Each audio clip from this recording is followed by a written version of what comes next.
बिस्मिल्लाहिर्रहमानिर्रहीम, अस्सलाम वालेकुम। अभी आपने देखा होगा कि इंटरबैंक रुपए की कीमत बढ़ गई है इस महीने, और बहुत सारी कंट्रोवर्सी की थेरीज जो हैं वो रिवॉल्व कर रही हैं कि शायद पाकिस्तान ने ड्रोन अटैक करवाया है अफ़गानिस्तान में एमन ज़वाहिरी को कत्ल करने के लिए। इस वजह से अमेरिका की पूरी सपोर्ट पाकिस्तान को मिली है, या हमें कोई डॉलर्स मिले हैं जिसकी वजह से हमारा एक्सचेंज रेट में रुपए की वैल्यू जो है वो इंक्रीज हो गई है।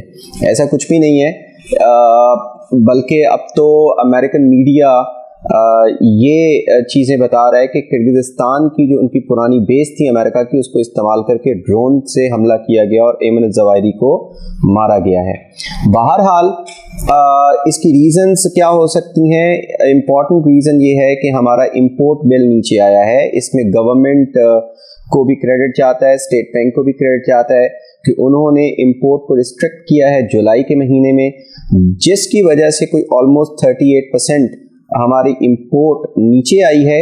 जब भी हम इंपोर्ट करते हैं कि प्रोडक्ट, जैसे कि पाकिस्तान की मार्केट जो है वो इंपोर्ट ओरिएंटेड मार्केट है, हम कोई चीज़ इंपोर्ट करते हैं तो उसको ख़रीदने में हम डॉलर्स देते हैं, क्योंकि कोई भी कंट्री हमसे हमारा रुपया नहीं लेती है, वो डॉलर्स में ही हम उनको पेमेंट करते हैं।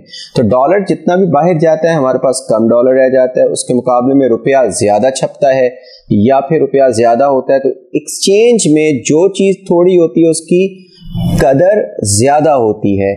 इसी तरह से हम जितनी ज़्यादा इंपोर्ट करते थे चीज़ें या प्रोडक्ट बाहर से लेते थे, डॉलर्स देते थे, उसके बदले में डॉलर्स कम रह जाते थे, रुपया उसके एक्सचेंज में उसकी वैल्यू कम से कम होती जाती थी। एक और भी तरीका है डॉलर्स को लेने का, वो है एड। पाकिस्तान हमेशा IMF के पास जाता है क्योंकि IMF आसान किस्तों के ऊपर, बाकी कमर्शियल बैंक्स की निस्बत उसका इंटरेस्ट रेट कम है, तो हम वहाँ से लेते हैं डॉलर्स, और डॉलर्स की वजह से डॉलर्स कुछ ज़्यादा हो जाती है, तो एक्सचेंज रेट पे रुपया उसकी स्ट्रेंथ बेहतर हो जाती है। तो इस वक्त जो रीज़न है वो सबसे बड़ी तो है इंपोर्ट बिल का रिस्ट्रिक्ट होना।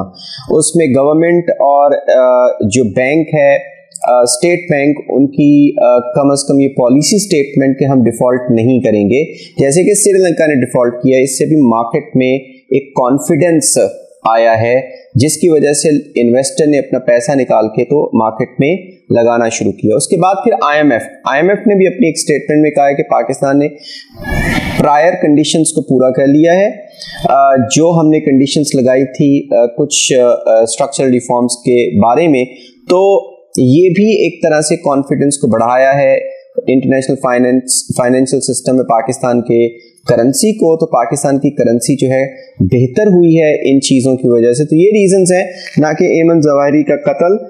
जिस तरीके से PTI और अपोजिशन के बहुत सारे जो एंकर पर्सन्स हैं वो ये दावा कर रहे हैं कि कुछ ऐसा ही हुआ है, लेकिन इस चीज़ में भी कोई शक नहीं है कि थोड़ी बहुत पॉलिटिकल स्टेबिलिटी इस तरह से आई है कि गवर्नमेंट ने फैसला कर लिया है कि वो अपनी मुद्दत को पूरा करेगी, और ये हल्की फुल्की जो स्टेबिलिटी है इसका भी फ़ायदा पाकिस्तान को हुआ है।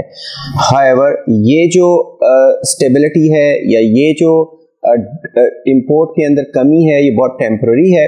जब हमारे ऊपर प्रेशर पड़ेगा, ख़ास तौर पे आपकी ग्रोथ घर के अंदर नहीं होती अगर आप इंपोर्टेड प्रोडक्ट्स के ऊपर पाबंदी लगा दें, क्योंकि जो कंपनीज या जो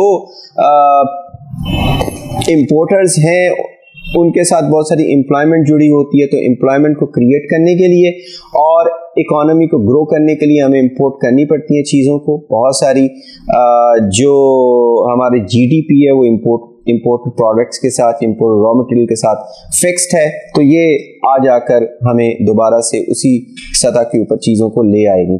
तो इसमें हम ये कह सकते हैं कि ये कोई इतना परमानेंट किस्म का सलूशन नहीं है।